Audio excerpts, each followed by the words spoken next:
Lição 13. O mundo de Deus no mundo dos homens. Texto áureo. E eis que a Virgem conceberá e dará à luz um filho, e ele será chamado pelo nome de Emanuel. Emanuel traduzido é Deus conosco. Mateus 1, verso 23. Verdade prática. Na dispensação da graça, a Igreja deve refletir os valores do reino de Deus no mundo. Leitura bíblica em classe. Mateus 1, verso 21 ao 23, Gálatas 4, verso 3 ao 7. E ela dará à luz um filho, e lhe porás o nome de Jesus, porque ele salvará o seu povo dos seus pecados. Tudo isso aconteceu para que se cumprisse o que foi dito da parte do Senhor pelo profeta que diz: Eis que a Virgem conceberá e dará à luz um filho, e ele será chamado pelo nome de Emanuel. Emanuel traduzido é Deus conosco. Assim também nós, quando éramos meninos, estávamos reduzidos à servidão debaixo dos primeiros rudimentos do mundo. Mas, vindo a plenitude dos tempos, Deus enviou seu Filho, nascido de mulher, nascido sob a lei, para remir os que estavam debaixo da lei, a fim de que recebemos a adoção de filhos. E porque sois filhos, Deus enviou aos nossos corações o Espírito de seu Filho que clama: Abba, Pai. Assim que já não é mais servo, mas filho, e se és filho, és também herdeiro de Deus por Cristo. Introdução. As Escrituras revelam que haverá um futuro reino literal, porém, na presente dispensação da graça, esse reino é espiritual. O reino de Deus está entre vós. Nesta lição que encerra o atual trimestre, estudaremos a respeito da implantação do reino de Deus no mundo, do contraste entre quem vive sob a égide desse reino e os que vivem de acordo com os valores do mundo. Assim, o propósito é lembrar como Deus age para habitar conosco e reforçar que, embora vivamos grandes desafios, o reino de Deus permanece agindo no mundo por meio da Igreja. Primeiro ponto: o reino de Deus no mundo. A encarnação de Cristo. Mateus assevera que a profecia messiânica se cumpriu no nascimento de Jesus. Esse evento se deu pela concepção de Nosso Senhor pelo Espírito Santo no ventre da Virgem Maria, em que os evangelhos ratificam que ele é Filho do Altíssimo e que o Verbo se fez carne e habitou entre nós. Ou seja, Nosso Senhor é o Emanuel, o Deus conosco. Assim, no tempo determinado, Cristo se fez homem, de modo que ele participou da nossa natureza para expiar os nossos pecados. A mensagem do reino. Após a tentação no deserto, Nosso Senhor deu início ao seu ministério. Desde então começou Jesus a pregar e a dizer: Arrependei-vos, porque é chegado o reino dos céus.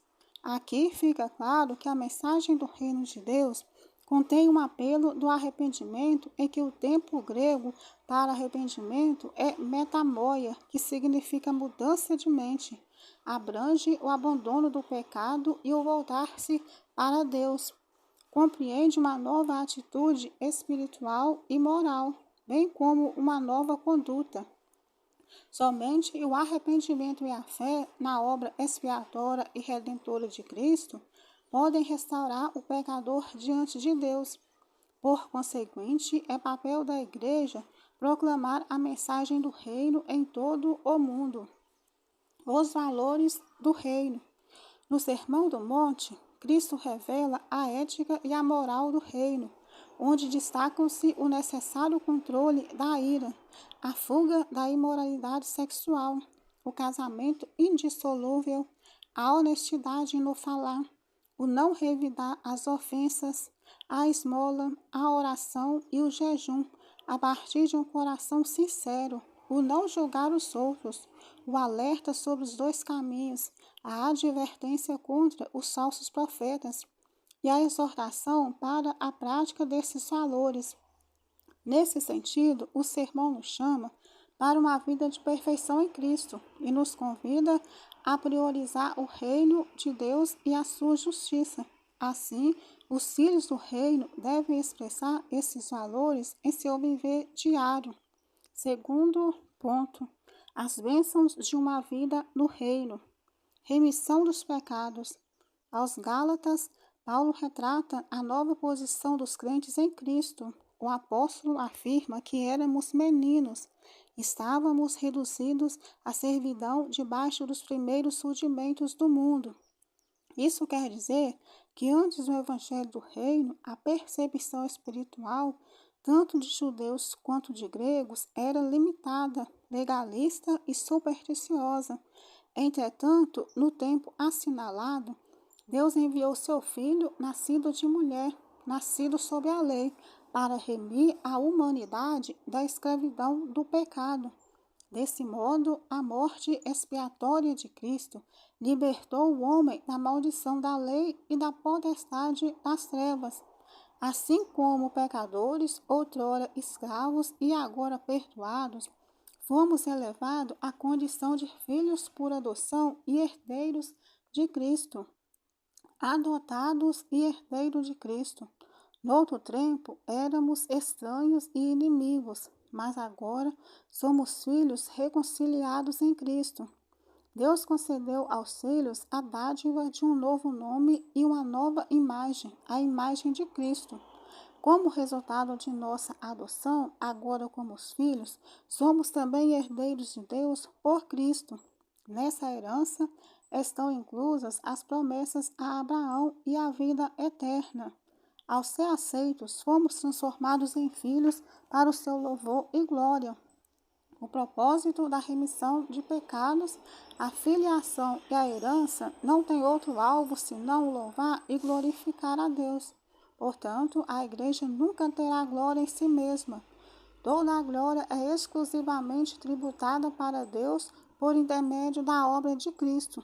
Assim, a igreja é o campo onde se exterioriza o reino de Deus aqui no mundo. Terceiro ponto: os males de uma vida no mundo. A escravidão do pecado. A Bíblia assevera que aquele que comete o pecado é servo do pecado. Isso significa que o ser humano é escravo daquilo que o controla, pois o pecado torna o homem incapaz de aceitar a palavra de Deus. Além disso, a soberba o impede de reconhecer a própria escravidão. Subjugado pela carne, o pecador se entrega à desonestidade, injustiça, glutonaria, álcools, nicotina e demais vícios. É o retrato de uma vida miserável, sem paz de espírito, que trilha o caminho das trevas e necessita de urgente libertação. Filhos da ira e condenação eterna. As Escrituras enfatizam que os homens escravizados pelos desejos e pensamentos da carne são, por natureza, filhos da ira. Refere-se à inclinação em satisfazer as paixões e praticar o mal inerente aos homens não regenerados. As inclinações carnais, a impureza, a avareza e a idolatria, entre outros, resultam na ira de Deus sobre os filhos da desobediência. Por isso, nosso Senhor ensinou que aquele que não crê já está condenado. Quem não entrega sua vida ao Salvador é condenado porque se recusa a crer no nome do unigênito Filho de Deus. Assim, o pecado da incredulidade é o clímax da rebeldia que resiste à salvação ofertada em Cristo. Assim sendo, somos exortados. Aquele, porém, que perseverar até o fim, será salvo. Conclusão: os judeus aguardavam um reino literal para libertá-los da opressão política, social e econômica. Cristo os corrigiu e afirmou que o reino de Deus não vem com aparência exterior. Isso é tão sério terreno, mas espiritual. O reino literal ainda será implantado. Nesse aspecto, Cristo veio para resgatar o homem do pecado. Isso requer arrependimento e fé no sacrifício da cruz. Os que recusam a ética e a moral do reino são condenados à morte eterna. Assim, os valores cristãos devem ser observados pela Igreja, cuja missão é anunciar o reino de Deus no mundo dominado pelo império do mal. Esse foi mais um resumão EBD aqui no Esperança. Esperança contigo, proclamando juntos o reino de Deus.